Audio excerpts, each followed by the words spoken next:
tapi cepat. Iya, cepat dilepaskan dan kemudian dia frekuensi sering jabat tangan. Orang Prancis juga suka dengan jabat tangan. Kemudian bagaimana dengan Inggris?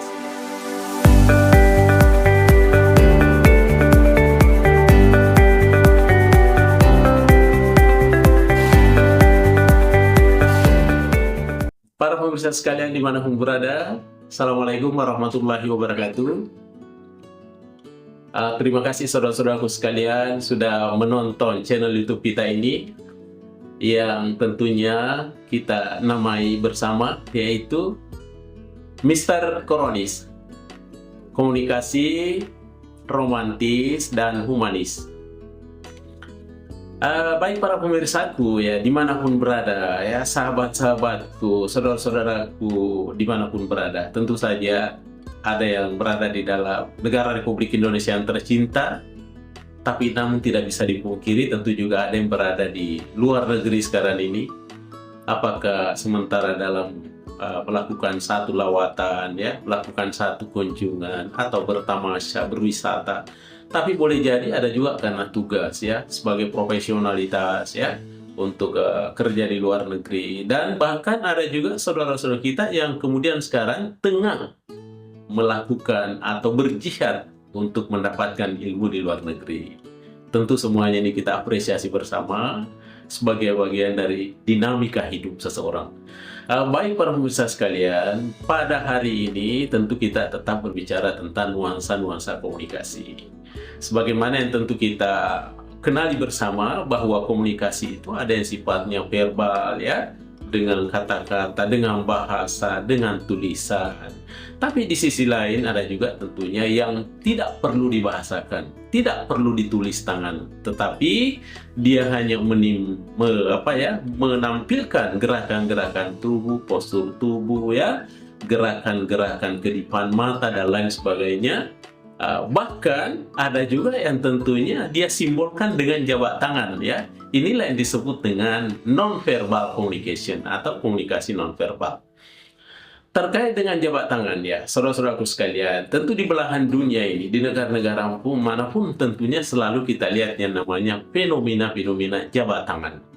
Ya, boleh jadi ini disimbolkan satu keakraban, satu persahabatan, atau satu perkenalan ya, di negara-negara tertentu di belahan dunia. Ya, dimanapun selalunya jabat tangan ini menjadi sesuatu simbol daripada keakraban, kekerabatan kita. Namun tentunya ya, jabat tangan ini saudara-saudaraku sekalian di setiap negara itu berbeda-beda. Apanya yang berbeda? Boleh jadi dia caranya menggenggam itu jabat tangan, tekanannya berbeda atau kecepatannya berbeda.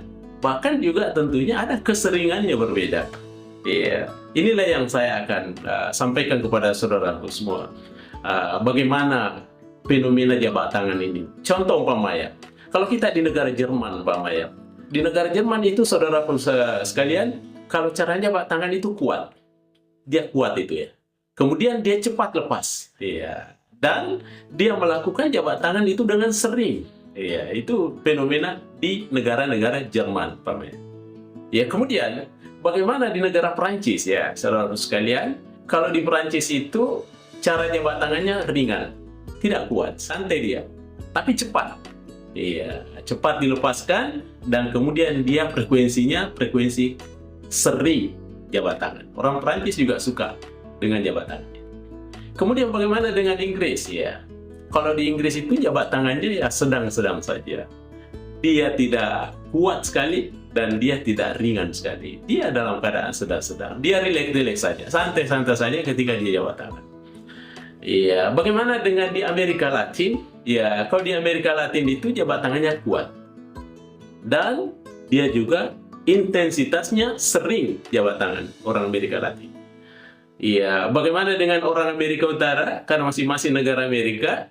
Iya, kalau orang Amerika Utara itu cara jabat tangannya kuat, tetapi tidak sering. Itu yang membedakan antara Amerika Latin. Sama-sama kuat, tapi Amerika Latin sering, tapi Amerika Utara tidak sering jabat tangan.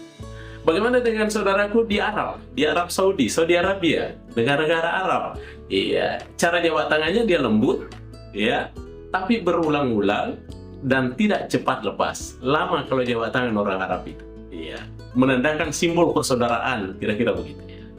Kemudian bagaimana dengan di Asia Selatan ya? Asia Selatan itu cara jabat tangannya ya mungkin seperti negara-negara India ya. Cara jabat tangannya itu lembut, ya, sering, ya, kemudian tidak cepat lepas. Ya, persahabatannya itu dianggap tinggi begitu ya. Orang-orang India kadang-kadang kita jabat tangan seperti itu, lembut, selalu jabat tangan, tapi tidak cepat lepas cara jabat tangan. Kemudian saudara-saudaraku, di negara kita yang tercinta ini, bagaimana cara jabat tangannya? Apakah dia kuat atau lembut? Ya, kadang-kala dia lihat situasi dan kondisi. Ketika kita ketemu dengan saudara-saudara kita yang kerap kali kita jumpa setiap harinya, biasanya jabat tangannya lembut saja, ya. Karena dianggap bahwa ini hampir setiap hari kita ketemu di kampus, ya. Tapi selalu dengan jabat tangan. Akhirnya lembut-lembut saja. Tapi bagaimana dengan saudara kita yang kadang-kala tahunan baru ketemu? Pasti jabat tangannya keras. Iya. Dan kita ini sering jabat tangan. Karena ini memang simbol persahabatan, simbol persaudaraan kita dengan saudara-saudara kita. Apakah itu seagama, tidak seagama, atau apakah itu di lingkungan kerja atau di luar lingkungan kerja. Itulah simbol-simbol kekerabatan, persahabatan kita sehingga ada keseringan jabat tangan. Baik para pemirsa sekalian, kira-kira itulah yang sempat saya sampaikan pada kesempatan ini terkait dengan non-verbal communication, komunikasi non-verbal jabat tangan. Ya, apakah dia kuat, apakah dia cepat lepas, atau dia sering, atau dia lembut, ya tentu kita sudah nilai bersama berdasarkan negara-negara tertentu.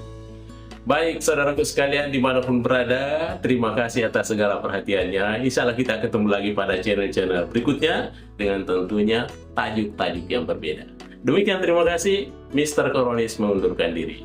Assalamualaikum warahmatullahi wabarakatuh. Jabat tangan. Mr. Koronis, ya!